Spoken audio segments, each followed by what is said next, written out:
पैंगोंग झड़प पर चीन को भारत का दो टूक जवाब। 29-30 अगस्त की घटना के लिए चीन जिम्मेदार। एलएसी पर चीन एक तरफा चेंजेस लाना चाहता है। सीमा पर शांति को लेकर चीन गंभीर नहीं है, भारत ने कह दिया है। सैन्य और कूटनीतिक बातचीत को चीन को गंभीरता से लेना होगा। चीन उकसाने वाली कार्रवाई ना करे, भारत ने दो टूक कह दिया है कि चीन जो कहता है वो करता नहीं है, बातों में गंभीरता नहीं है, सरहद पर शांति की सिर्फ खोखली बातें होती हैं, कार्रवाई और एक्शंस एकदम उसके उलट होते हैं। लेकिन इसका करारा जवाब भी उसे मिल रहा है। किस तरीके से वो अब हम आपको समझाने की कोशिश करते हैं। ब्लैक टॉप, हेलमेट टॉप जिसका जिक्र हम कर रहे हैं, पैंगोंग का दक्षिणी किनारा जिसका कल से आप जिक्र सुन रहे हैं। सुमित जरा आ जाएं आप यहां पर, उसके बारे में अब आपको एक बार फिर से बताते हैं, वैसे जो आपके दिमाग में छप कर रह जाएगा। कहां है वो लोकेशन, कहां है ब्लैक टॉप, कहां है हेलमेट टॉप, और उन डोमिनेटिंग हाइट्स में जाने के बाद हिंदुस्तान के पास कितना बड़ा एडवांटेज आ गया है। इन तस्वीरों में आप देखेंगे चीन का गुरूर कैसे चूर चूर हुआ है। 200 से 500 के बीच में तादाद हो, अचानक वो जगह है जहां पर कोई ना हो, वहां जाकर चीन अपनी पोजीशन को स्ट्रेंथन करना चाह रहा हो, लेकिन उसे पता चले कि यहां तो हिंदुस्तान के सैनिक पहले से बैठे हुए हैं और फिर उनको पीट कर भगाया जाए।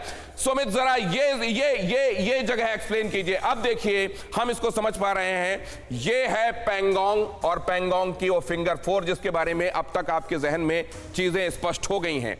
यहां पर सिरिजैप दिखाई दे रहा है, फिंगर 8 दिखाई दे रहा है, इसका ये दक्षिणी किनारा। अब इसको समझाना शुरू कीजिए सुमित, कहां पर क्या है और इससे क्या। सबसे पहली बात, जो पूरा स्टैंड ऑफ हुआ था करीबन 3 से 4 महीने पहले, वो इधर इस इलाके में हुआ। यहां तो हम पहली बार सुन रहे हैं कि कुछ हुआ हो। अब चीन की कोशिश थी कि ना सिर्फ यहां से इन इलाकों को डोमिनेट करे, बल्कि अब यहां पहुंचकर वो इन इलाकों को भी डोमिनेट कर ले। यानी ये पूरा इलाका दिनेश वो हमसे छीन के या फिर हमें काट देगा। लेकिन यही चीज हमने विफल भी की। अब ये इलाका है कौन सा दिनेश? ये इलाका साउथ का जो चुशूल इलाका हम बता रहे हैं, पैंगोंग का साउथ, ये 1962 की जंग यहीं पर, ये है चुशूल, यहां गुरुंग हिल और ये इलाका जो था, ये सारा इलाका वो है जहां पे 62 की जंग हुई थी। इन इलाकों में भी हुई थी, लेकिन ये पूरा ग्रे, यही तो है रेजांगला जहां हमने अपनी ताकत दिखाई थी। हमने अपनी ताकत दिखाई और ये ग्रे एरिया था, यानी पेट्रोलिंग म्यूचुअल। अब फिर चीन ने क्या कोशिश की, दोबारा से इनके रिजेस पे आके बैठ जाए, फिर टैक्टिकल पोजीशन ले ले और इन इलाकों को हमसे काट दे और हमारी मूवमेंट भी देख ले। भारत ने इन जिन जगह हम भारत का तिरंगा झंडा इस समय मैं आपको लोकेशन बताऊंगा और आप दो पॉइंटर्स मेरे को उसकी जानकारी के बताएंगे।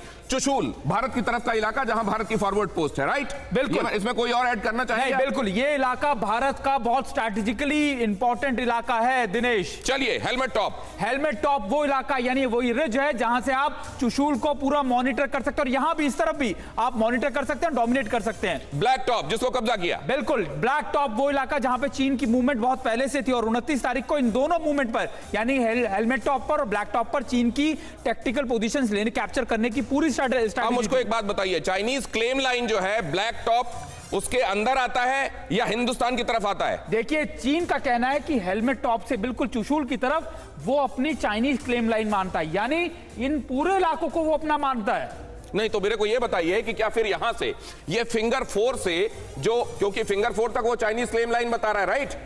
इसके आगे तो नहीं बता रहा है ना, तो मतलब ये यहां से ऐसे करके वो अपनी लाइन, चाइनीज क्लेम लाइन को देख रहा है। दिनेश, वो अपनी लाइन को फिंगर 4 पर नहीं, फिंगर 2 पर मानता है, यानी और ऊपर, और वो इसके सीध में इलाका काटना चाहता है, यानी मतलब वो चुशूल को भी अपनी जद में दिखाना चाहता है। अच्छा चलिए, अब यहां तक आ गए आप, यहां पर चाइनीज टैंक तैनात हैं। बिल्कुल, मतलब उनके सिर में चढ़कर हमने यहां कब्जा किया। चाइना के लाइट टैंक जो हैं, जिनका वजन करीबन 20 टन का होता है, यहां पर उसने तैनात कर रखे थे। ये खबर हमने दिखाई थी। ना सिर्फ यहां पर, बल्कि फिंगर 4 यानी इस तरफ, फिंगर 8 के आगे भी उसने अपनी तैनाती लाइट टैंक्स की हुई है। ठीक है। और अब भारत के टैंक, मैं आपको ये बता दूं, गुरुंग हिल की बात करते हैं, 1962 में मैं बता रहा था, इन पहाड़ियों पे जंग लड़ी है, combat, hand in hand fighting हुई थी यहां पर। और ये बात आप मान के चलिए कि भारत ने इन सभी, जहां पर ये तिरंगा झंडा लहरा रहा है, इन सभी हाइट्स के ऊपर अपनी कैप्चरिंग, बल्कि अपनी पोजीशन इतनी स्ट्रांग कर ली है कि आने वाले काफी लंबे वक्त तक चीन को ये चीजें नहीं भूलने वाली। एक बार ये तस्वीर अपने जहन में बिठा लीजिए। ये है रेकिन ला जिसके बारे में आप अभी सुन रहे थे।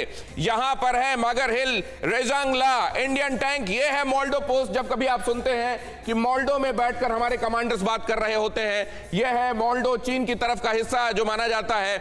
यहां चाइनीज टैंक तैनात हैं। यह है गुरुंग हिल जो बता रहे थे अभी आपको सुमित। यह है ब्लैक टॉप जो हमने चाइनीज टैंक के सिर पर चढ़कर अपने कब्जे में ली है, और यह है हेलमेट टॉप। तरीके से समझाइए दिनेश। और एक और इंपॉर्टेंट बात है, जैसे आप बता रहे हैं, बिल्कुल ऐसे ही जंग के समय जब ये पूरी की पूरी एरियाज को खाली छोड़ा गया था, तो ये बात हुई थी 62 के बाद कि आप दोनों ही इसके ऊपर नहीं जाएंगे और ये ग्रे एरिया के ऊपर लगातार बातचीत होगी और जो भी एग्रीमेंट बनेंगे उसके बाद इनको दे दिया जाएगा। लेकिन फिर से 62 की कहानी मैं आपको क्यों कह रहा हूं, दोहराने की कोशिश चीन ने की कि ना सिर्फ फिंगर 4 पे बल्कि दिनेश गुरुंग हिंग या फिर इधर वाले इलाकों के अंदर खासतौर पर फिर से अपनी पोजीशनिंग उसी तरीके की करने की कोशिश की। यह है चीन की धूर्तता। इस धूर्तता को समझते हुए सीडीएस बिपिन रावत उन्होंने कह दिया है कि हम दोनों ही फ्रंट्स पर तैनात हैं, तैयार हैं, क्योंकि अगर चीन के साथ हमारे इस तनाव का फायदा पाकिस्तान उठाना चाहता है तो इस भूल में न रहे कि हमारा ध्यान बटा हुआ है और इसका वो फायदा उठा लेगा।